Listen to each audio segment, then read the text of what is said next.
1980, a friend of mine did something of rare importance that some historians might miss. Dr. Milton Friedman, a scientist, a careful thinker, and a great teacher, first presented his TV series, Free to Choose. His TV series was about choices, risks, freedom, equality, and making a better future for all of us. In 1976, the 200th birthday of our nation, Milton Friedman won the Nobel Prize, Peace Prize, in economics. 200 years earlier, in the same year as the Declaration of Independence, Adam Smith, the Scotsman, published a book titled The Wealth of Nations. The United States was the first country to apply the ideas in Adam Smith's book. Those ideas have led to our prosperity and given us our freedom. In Free to Choose, Milton Friedman shows us how those ideas can help us today. In this program, Milton and his wife Rose take us on a brief tour of Eastern Europe. They wanted to see if the Czechs, Hungarians, and Poles were taking the steps needed to achieve prosperity and a lasting freedom. In fact, a member of the Polish Parliament has said that Milton Friedman's Free to Choose was a major influence on the Polish drive for freedom. I find it exciting to watch the rebirth of freedom in Eastern Europe. Being free to choose should be every person's birthright. Everywhere in the world, and especially here in the United States, we need to keep government on the sidelines. Let the people develop their own skills, solve their own problems, better their own lives. I don't think it's an exaggeration to call Milton Friedman's Free to Choose a survival kit for you, for our nation, and for freedom. Human and political freedom has never existed and cannot exist without a large measure of economic freedom. Freedom is making choices. What's best for me? What do I want to do? We all want to be free to choose. No government official is telling these people what to do.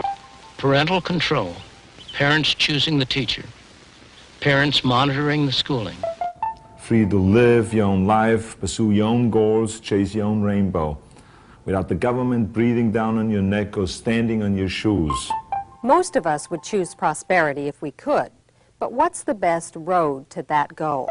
Free trade set off a process that revolutionized Japan and the lives of its people. The Pilgrims tried a form of socialism over 300 years ago. Unfortunately for their fair-minded plans, they prospered only after they were allowed to keep for themselves all the food they grew. Who says economic institutions don't matter? We may dream of a perfect world, but we all know that's not possible. Hong Kong is very far from utopia. Life is unfair. There's nothing fair about one man being born blind and another man being born with sight.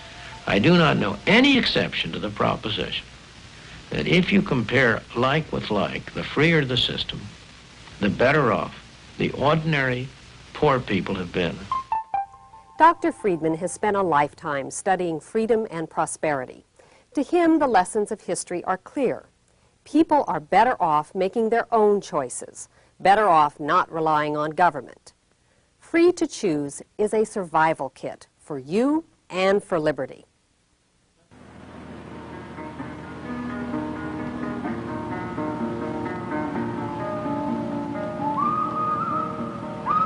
Those are the Parliament buildings. This is the River Danube, and I am in Budapest, the capital of Hungary. Over there somewhere is Czechoslovakia, over there Poland, and farther away yet, the Soviet Union.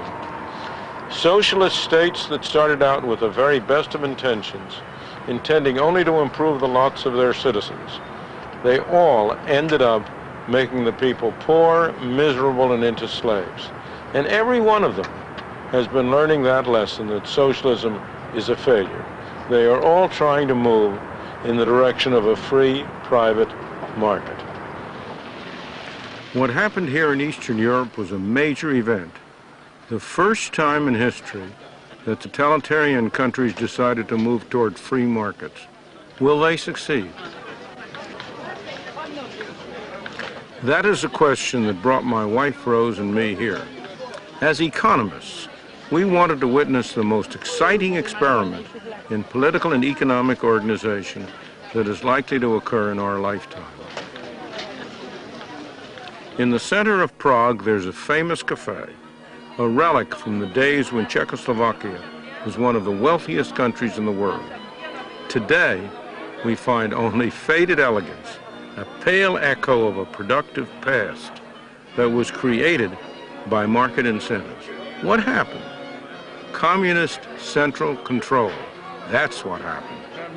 The same culture, the same people, the same resources, but what a different outcome. A vastly lower standard of living, the result of substituting orders from the top for incentives from below. Who says economic institutions don't matter? A year ago, right outside that cafe, hundreds of thousands of Czechs massed in Wenceslas Square to demand their freedom.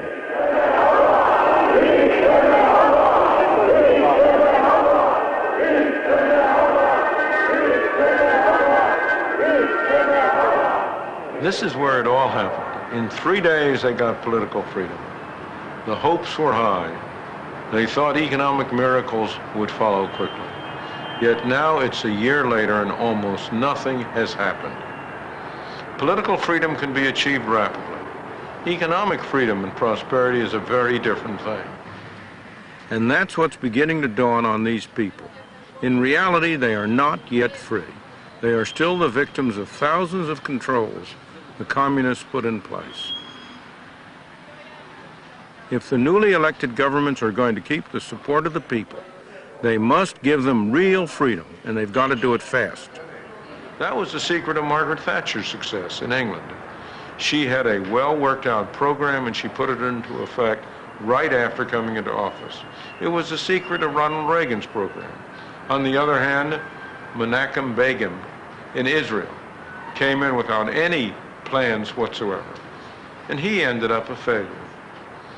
If Czechoslovakia is going to achieve the objectives of its revolution, it must move rapidly to put into effect the economic institutions which alone can convert political freedom into economic and human freedom. Those institutions are the institutions of free, private markets. There are examples all over the place of both the opportunities and the problems. Yuri Malik wants to publish a magazine for people who are trying to set up their own private businesses in Czechoslovakia. He runs it from his living room.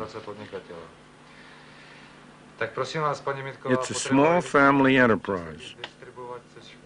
The magazine is packed with information for would-be businessmen on how to thread their way through the jungle of bureaucratic regulations that still exist. The irony is that some of those very regulations are preventing him from getting his business off the ground. For a start, he needs to obtain 15 separate government licenses before he can distribute the magazine. After nearly a year, he still hasn't got them.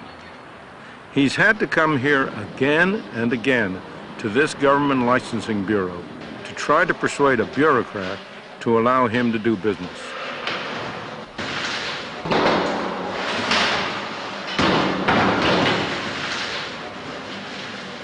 Tak, bohužel zavřeno. Dobrý den, prosím vás, inženýra Polského hledala. Yet again, it's not his lucky day.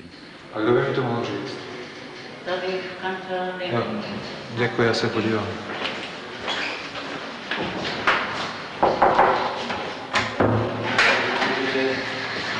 Promiňte, prosím, že ruším. Yuri Malik doesn't give in easily, but things are not looking too hopeful. The man he's got to see is not available, and no one else is interested in his problem.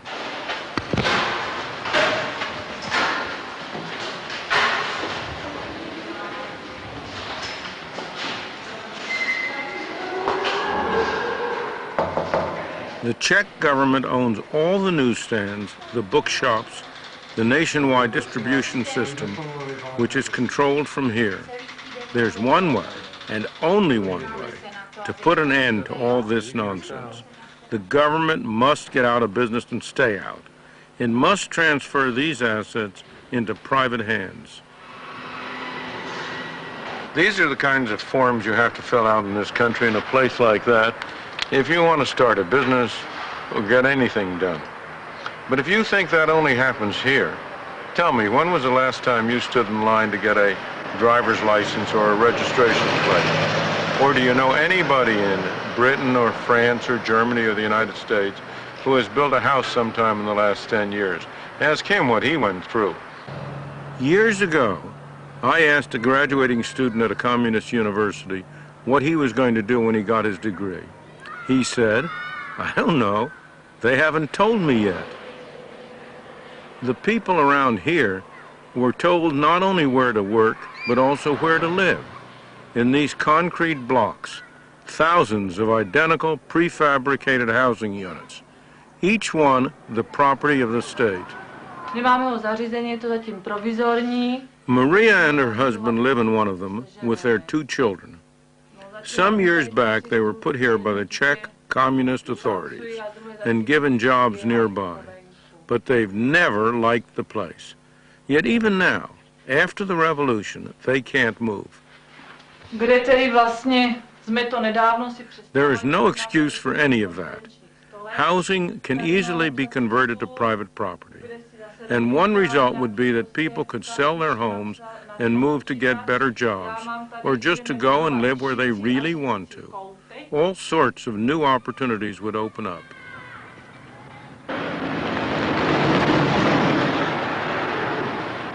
Among the East European countries, Hungary has been moving away from total state control for more than a decade. However, the government still owns most of the country's enterprises. Now that it is permitting private individuals to start up their own businesses, it wants to control them too. The Hungarians aren't alone in that. Nothing is harder than to give up power. Throughout Eastern Europe, industry is strangled by government controls, especially small private businesses trying to succeed in international markets, now that trade barriers are supposed to be coming down.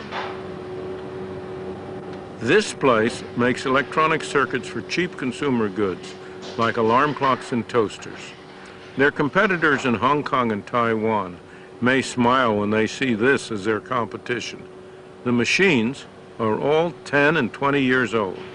But this firm can't buy modern equipment from abroad. It's not allowed to acquire and spend foreign currency. They can now manage because the wages they pay are so low, but they can't count on that forever.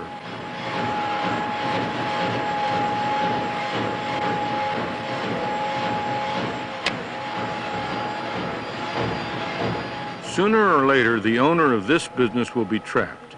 He has to be able to deal in foreign exchange at any price that's mutually agreeable in a truly free market.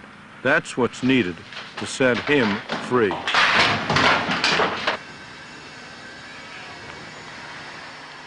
West of Budapest, the road passes through this little village.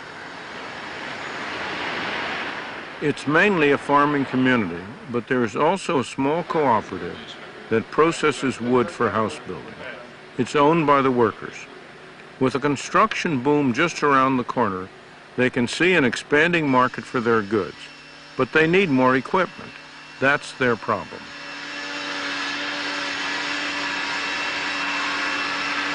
Their only recourse for finance is to the local government bank. It won't help them, because it wants to protect the state factory down the road. One alternative is a joint venture with a foreign company, but the workers are jealous of their independence. Permitting competitive banks or freeing the foreign exchange market would broaden their options. They'd be able to get the new equipment they need to expand and prosper.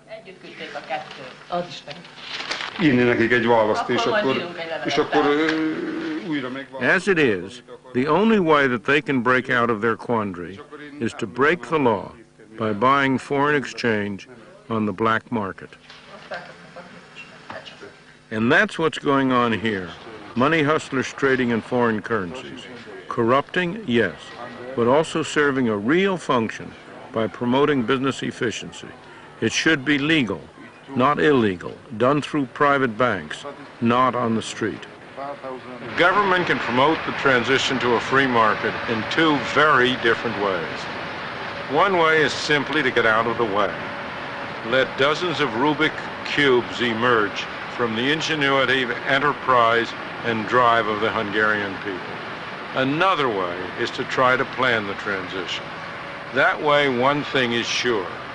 The people who do the planning will make sure that they end up on the top and the little man is on the bottom. And here in Budapest, like everywhere in Eastern Europe, small enterprises are only too well aware of that reality. Every building in this street of shops is state-owned, but out of sight down the back alleys, there's a new and vibrant world of business growing. This place has nothing to do with the state. It's truly a free, uncontrolled market. The women earn 3 times as much as they could in the state clothing factories. They make fashion garments for the young. It's a fickle market that is always changing. Their job is to keep ahead of it, to innovate.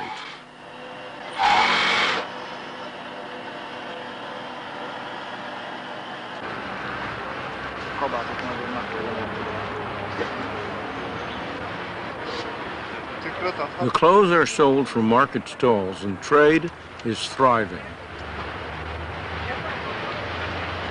2 years ago, this place was a derelict building site.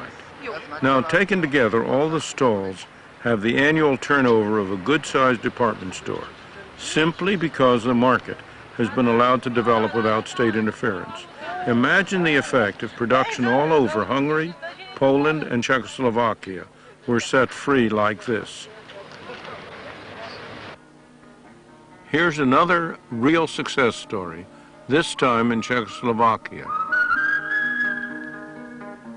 Martin was a rock musician.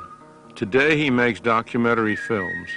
Some years ago, he did a concert tour of the United States and brought back second-hand recording equipment. The communist government let him bring it back after paying a hefty import tax because he said he wanted to record folk music, something the government was not doing and did not plan to do. In the past year, since things have opened up, his business has exploded. Along with music and films, he now duplicates video cassettes. He also makes audio cassettes for other Czech producers and has devised his own English language course on tape. Welcome to Learning English. He's on his way, and many more will follow if the government just gets out of their way. You just can't keep good people like that down.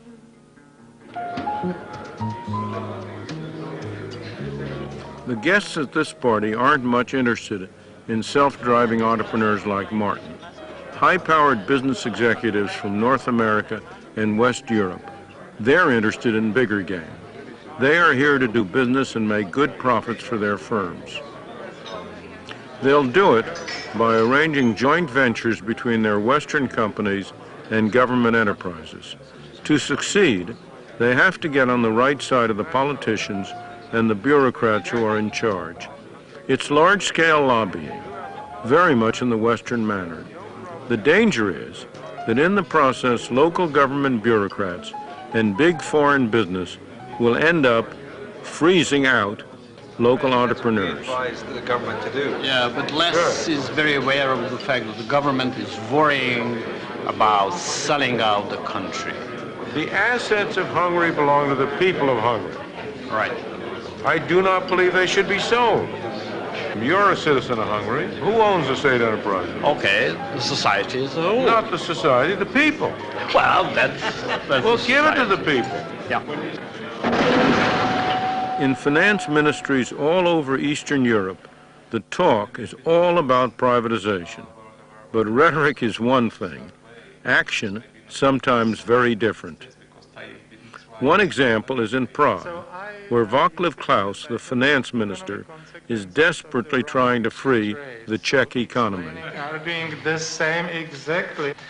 The people who were the reformers at that time were then, after the Russian invasion, they were fired from their jobs and they returned to politics with their own extremely obsolete ideas. And now they are trying. But he's up against political interests that aren't ready to give up control. They're all anti-communists, all in favor of markets. But many are still beguiled by the idea of market socialism, a third way between capitalism and socialism. Klaus and I believe that is a mirage, that a third way will take Czechoslovakia straight to the third world. It must either move directly to a pure free market or it will get stuck, just as Yugoslavia has. Out of touch with reality. And I think intellectuals tend to underestimate the intelligence of the ordinary people. That's quite true. Poland and Hungary have exactly the same problem. Some, like Klaus, want to move to free markets right away. Others still hanker after socialist control of the markets.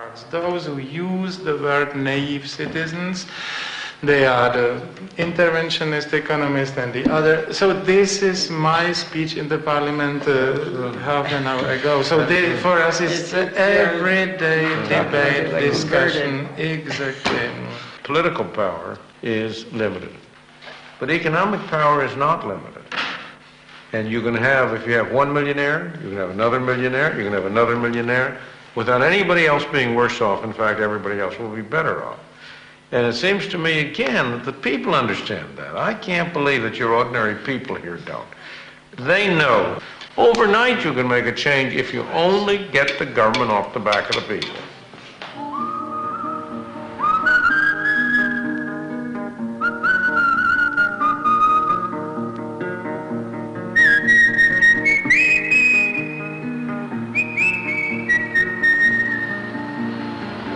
Where are we heading?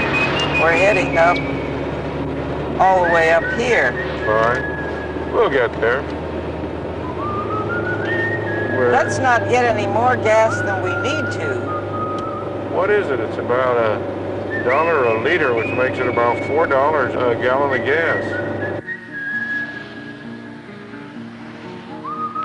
In these countries, the hardest problem is to transform their heavy industries. This is Nowa Huta, a vast collection of steel mills in Poland, and a disaster in every sense. It's inefficient, costly, and above all, a major polluter.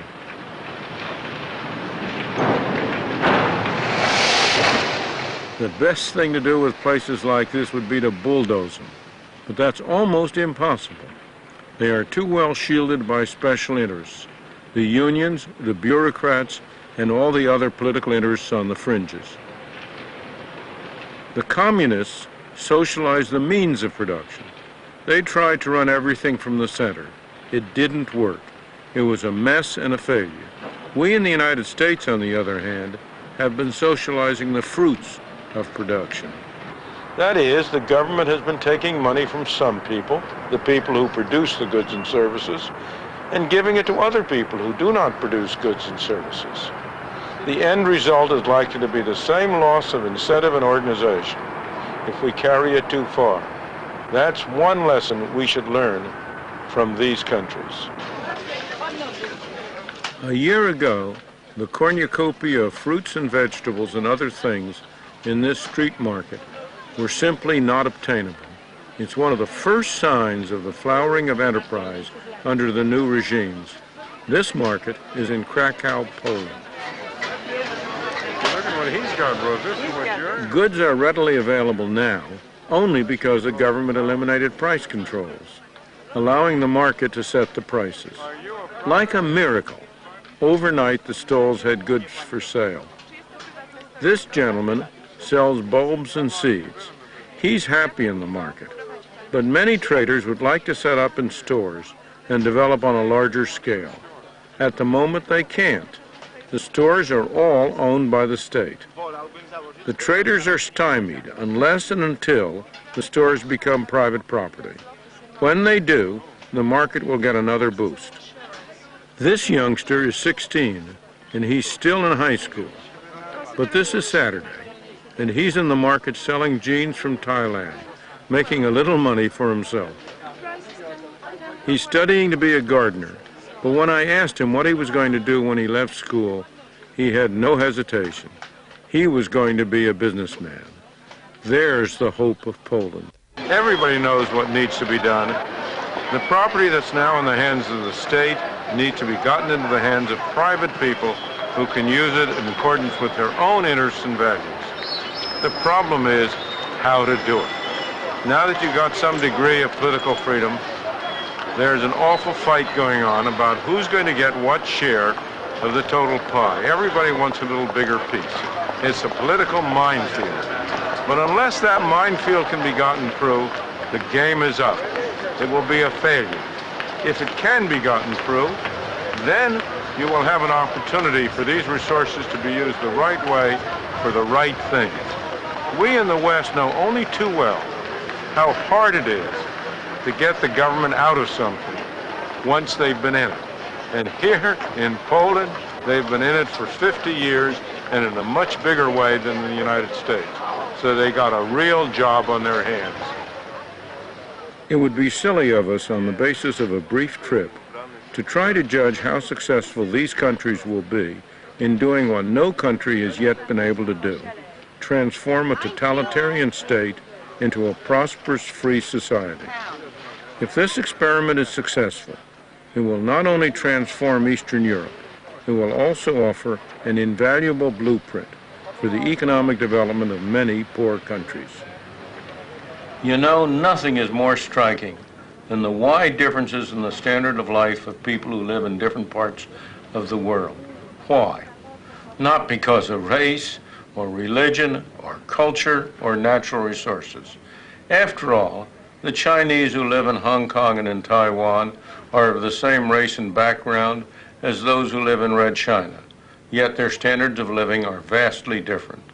The same thing is true of East Germany and West Germany, of South Korea, North Korea, of Japan before the Meiji Restoration and Japan after the Meiji Restoration. The real explanation are the economic institutions that they adopt.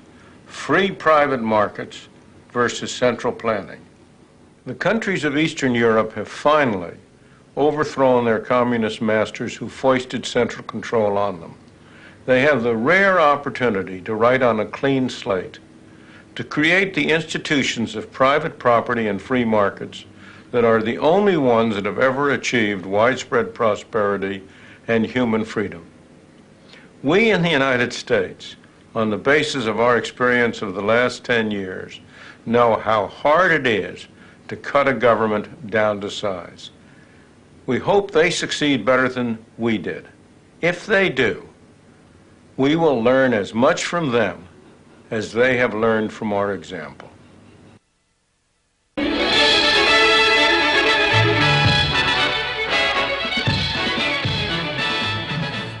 Hello, I'm Linda Chavez. Welcome to Free to Choose. Joining Dr. Friedman for a discussion of the failure of socialism are Gary Becker of the University of Chicago and Samuel Bowles of the University of Massachusetts. Dr. Bowles, I think we can all agree that socialism has failed Eastern Europe. Dr. Friedman believes that the path out of that is the free market, and I think he thinks there are lessons for the United States. What do you think? Well, there's much to celebrate in Eastern Europe. Not only the elimination of dictatorial rule, and I go back on that a long time. I was in the Soviet Union in the late 50s, in 58 and 59, as a musician. And I met many Russian musicians and made friends with a lot of Russian people who found themselves harassed and victimized by the police. In fact, my own musical group was prevented from singing a couple of times by the police. That's all on the way out, and we hope it's gone for good. Equally welcome is the end of this myth of the centrally planned society. That's gone too, and I hope that basically the lesson is learned. But Milton seems to think that we have to choose between either a centrally planned society or a society in which we have markets which are basically unregulated And so the choice is really between all or nothing. I don't think that's the choice. I think what Milton is posing for us is a model which is as unrealistic as the centrally planned model. It's outdated, it won't work, it's extreme, and I think it's undemocratic. I think that we have choices in between. What Milton called the third way, a way that he said wouldn't work, has been shown to work around the world. And I think that Eastern Europe would be very ill-advised to take Milton's advice on this. The last time anybody took Milton's advice on economic policy was Ronald Reagan. And Ronald Reagan has put the U.S. economy into a situation where it can't pay its bills and it's facing mounting economic instability and difficulties. Dr. Friedman, what about this midway path? Well, first of all, I utterly reject what Sam says about the results of Ronald Reagan's changes. We've had a decade of extraordinary growth, increase in employment, in which inflation was brought down sharply. Ronald Reagan came into office at a period of very high inflation and so on. But this program is not about the Reagan administration. This program is about Eastern Europe. And I want to go to Eastern Europe. I believe Sam is completely wrong in saying that the model I propose is outdated. I believe that what he calls obsolete is something very different. You have had the third way. You've had it in the United States, you've had it in Sweden, you've had it in Britain, you've had it elsewhere. In every case, it's been built on the foundation of a long period of what I call the first way.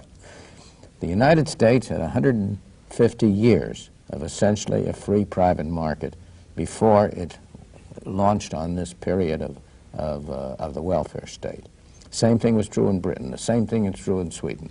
I believe he will find it very difficult to cite any example of a country which started from a very low level and immediately adopted that combination of policies. Yeah, well, let me add something on that. I think the lesson that we learned from what happened in Eastern Europe goes beyond simply that central planning doesn't work. I think we all agree it doesn't work. But it's more than that. It's the role of private property in the system and the incentives provided by private property. I mean, I don't know what socialism means anymore, but I remember when I was in Poland and I asked the head of the ideology department, is private property consistent with socialism? He said it may be. And then I asked him, well, what's the difference between socialism and capitalism? And his answer was, we're still working on that. I mean, I think what we've seen is a rejection of the ideas associated with traditional socialism, which are suppression of private property, government ownership of property, and so on. Now, how far should we move in the other direction? And I think that's the question you're asking, Sam. And is there a middle way? I think the middle ways that have been successful have all been largely reliant on private property, private ownership, private incentives. The difficult question is the one that Milton raised in the documentary. How far can you redistribute income and make it consistent with effective incentives? I don't think we know the boundary point there, whether 30% of the income being redistributed is too much, 40%, 50%. My own feeling is that we've gone much too far in Sweden and some of the other Scandinavian countries, and they're beginning to step back from this. They're lowering maximum tax rates to 50% now. They were up to 80%. So I think there is a third way, but that third way is going to be a lot closer to unregulated markets than toward a socialist organization of resources and a suppression of private property. Let's get back to the particulars. So, I mean, you talk about Sweden and you talk about the third way failing, and Milton says nobody's ever really gotten rich on the third way. They've only benefited from that. Let's talk about the United States. The period you describe included a very long period in which the United States was a highly protectionist country, in which our industrial base was developed from Alexander Hamilton on for some time, and then during the late 19th and early 20th century. To call that a free market solution would be against everything you've taught. Or, if one wants to go back into the 19th century, the huge subsidies of the railroads were, of course, an intervention in the market. Now, these are... Look, let me continue, Milton. In the case of England that you talk about, the same is true. The role of the British Navy and the role, for example, of the Parliament in actually establishing the private property, which is what you favor. This was done by a government intervention. And if we talk about the other cases, talk about Sweden, or let's talk about Korea. These are two countries which I think are justly admired for their economic performance. Both countries have income distributions far more equal than the United States. In Sweden, over half the GNP is taxed. Now, people in this country would say, it's obvious they've gone too far. But let's look at the test of the market. Sweden and Korea have been defeating the United States in world markets. Exports have grown 5% per year during the Reagan-Bush years. In Sweden, in the United States, they've grown 1% per year. In Korea, we know they've grown much better.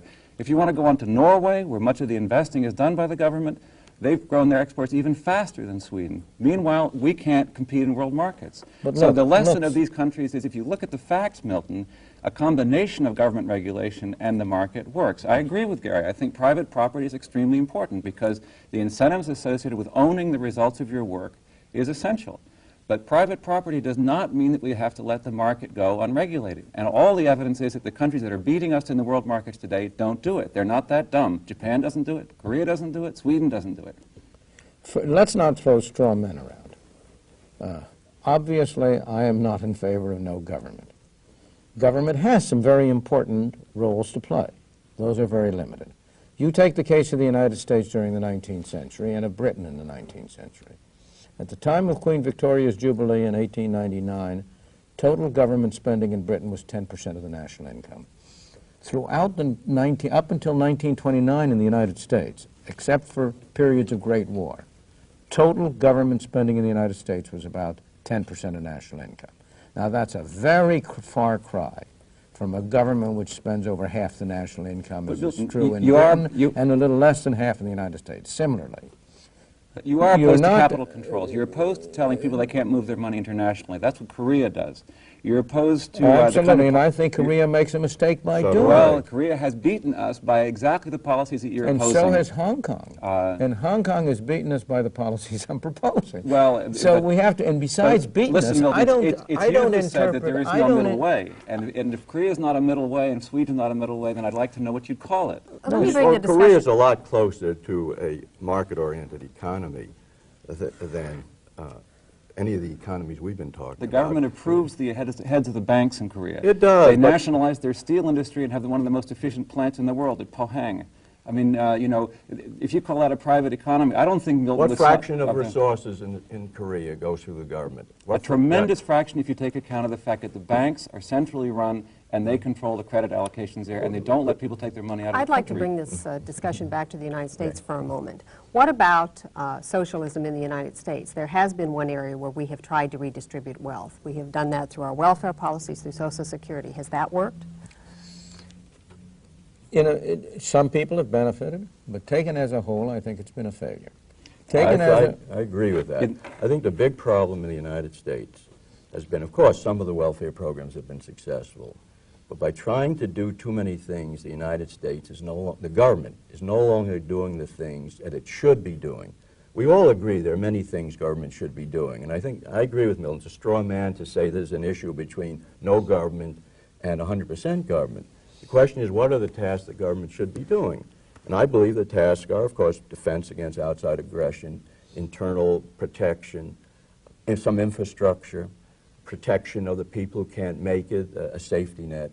And every one of these areas, we're not doing very well. And I think we're not doing well mainly because we're trying to do a lot of things we shouldn't be doing. And they can't do all of them. I couldn't help but think, Dr. Bowles, as I watched that film, that the public housing area, the public housing that we saw in Eastern Europe and the problems that we have here in the United States, aren't there some lessons to be learned? Oh, there's absolutely no reason why housing shouldn't be privately owned. That does not mean that the government has no role in housing. It seems to me housing is precisely something that ought to be a matter of private property. But we also know, from the experience of this country, that the market itself doesn't provide housing that the rest of the public thinks is adequate for the vast majority of poor people in this country. Now, that doesn't mean it has to be done by the government building the houses, but it certainly does mean that something has to be done, or we're going to have the kind of homeless crisis that we have in this country, and they're getting one in Eastern Europe, too. The homeless crisis is a tiny fraction of the population of the United States. Let's not make that a major part of the housing problem in the United States. I think it's very symptomatic. I'm not at all convinced that there's any evidence suggesting that the private system cannot provide adequate housing. I think there is a good case to be made that there are poor people in this country, and the government obviously has to help them out. We all agree on that. But should they be doing it by building housing or by giving them income and permitting them to spend as they see fit? And I see no evidence from the U.S. or any other country that we're better off when the government takes a major role in housing or any of these other particular activities that allocate resources. And what role has been played in the difficulty of getting housing?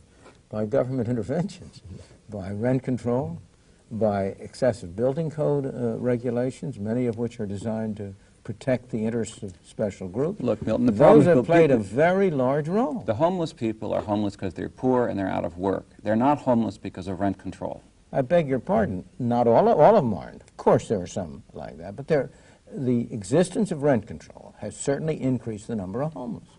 Many people are homeless because they're mentally ill. I mean, there are, lots of, but the homeless is a tiny fraction. Housing policy in the United States should not be oriented around the homeless, because that's a tiny part of the problem in any major city, and certainly outside of major cities.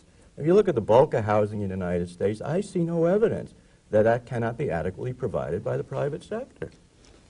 Let's talk about incentives, because I know that both of you like to talk about incentives a lot. You do too. Well, I think incentives are terribly important. And Milton says in the show, and I agree with him, that we have to choose between taking orders from the top down or incentives at the bottom. Now, Milton's idea of how do you get the incentives down at the bottom is essentially a view of an economy in which individuals, through their ownership of property, can own the results of their hard work and their innovation. It's a great idea. It doesn't exist anywhere, and it can't exist. The idea that, I mean, when I read your stuff, Milton, when I watch you on TV, I think, Milton has this idea of, Charlie Brown and Linus are going to have a lemonade stand, and Lucy's going to have another lemonade stand, and that's your idea of capitalism. But that's a myth. That's not what capitalism is. We don't have thousands and millions of little firms competing on a level playing field. We have giant industrial corporations that use their power to their own advantage and to the disadvantage of others. And that's what you have to be able to deal with if you want to be relevant to the modern world. That's what the countries that I talked about, Sweden, Korea, Norway, Japan, are very good at doing, dealing with the problem of economic power so that the power of those institutions can be used by and large for public good.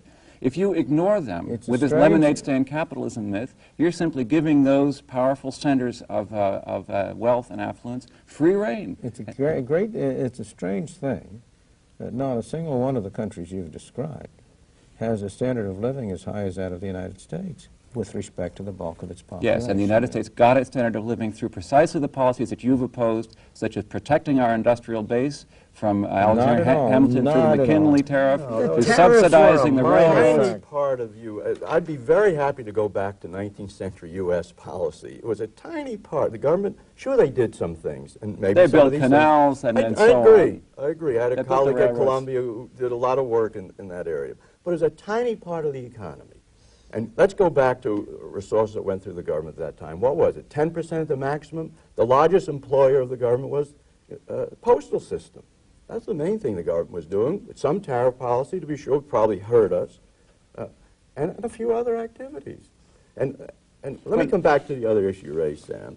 There are millions and millions of companies in the United States. It's true that in some sectors, these are very large companies, like in manufacturing. But what I think has happened, particularly in the modern world, is these large companies are now having to compete from large companies from elsewhere. And it's not capitalism, but it's the political sector that's limiting that competition, partly at the behest of these companies, but also at the behest of the employees of these companies, to limit the competition from abroad. But most industries, it'd be hard put for you to argue now that even the large companies aren't facing significant competition in the United States markets, not only from domestic companies, from large companies based abroad. Oh, I agree with that completely. But what I'm concerned about is this.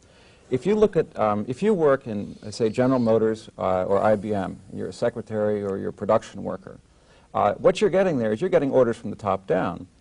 You don't own your work. You don't own the results of your work. When you talk about incentives from the bottom, if you want to get incentives from the bottom, you've got to get the people who work at the bottom to own the results of their work and to have a say in how their work is going to be used. And you can do that if you do. Like employee ownership? Like employee ownership and employee control. That's what made Weirton Steel from almost the bank of bankruptcy to one of the most successful steel companies in the United States. Employee ownership and control. Same with Columbia Aluminum, one of the most efficient aluminum companies in the United States. It went from shutdown to being a very successful company through employee ownership and employee control over their production processes. That's what I call putting incentives at the bottom where they belong. But you never advocate that. No, I'm never against employee ownership. But you have to permit employee ownership to compete on a level playing field against other forms. We permitted that in the United States up until 1975. And you had trivial employee ownership in the United States. That, to me, suggests the workers didn't want it. Dr. Friedman, who owns companies now? Is this, are these in the hands of a small number of people, or is it stockholders? No, it's the stockholders who own it, and about a very large fraction of that is owned in pension plans, which are for the benefit of the employees. But, of course, Gary is right. What produced the spate of employee ownership was government subsidy through the ESOPs have been heavily subsidized since 1975. And I think that's disgraceful. That's the only reason you've gotten the growth of employee ownership in the United States. So we have 5,000 or 6,000 employee-owned companies now in the United States. And you take away these subsidies, and I think that'd go down to 1,000 or so. Let them be there. That's fine. But let the market determine which form is most desired, which form is most efficient. Gentlemen, obviously we have not exhausted this subject, but we are out of time. Thank you for watching Free to Choose. Next week, we'll be discussing the failure of our schools. We send our kids to school hoping that they'll receive something that will benefit them in the future for when they go out here and compete in the job market. Unfortunately, none of that is taking place out at Hyde Park.